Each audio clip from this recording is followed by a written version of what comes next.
mas mabilis yung paglaki, walang ganong sakit na mararanasan natin. So, introducing our Spray Po Blue. So, ito po yung ating milk replacer na dinidistribute ng Dairy Farm Tech. I-share ko sa inyo paano ba ginagawa ng Brown Nutrition yung milk replacer na to. So, historically,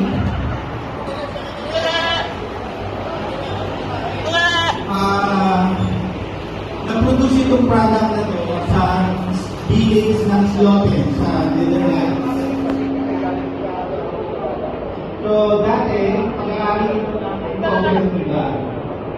Then, binili ng isang private company. So, from 1958, makikita natin yung progress ng business.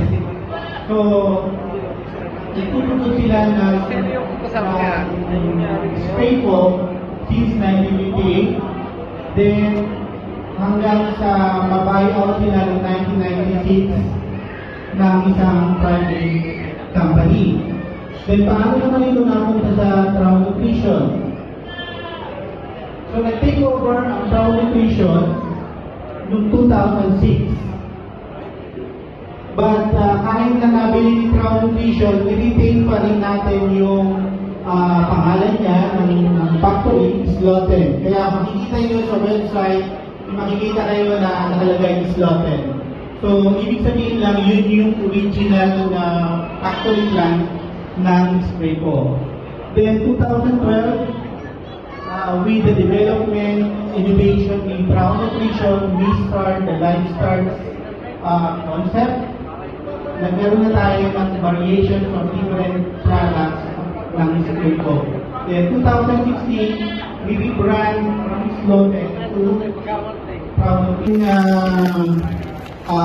Preparation and lahat ng raw material, lahat ng na-produce doon dadalhin sa Deventer para mag-produce ng high quality milk replacer.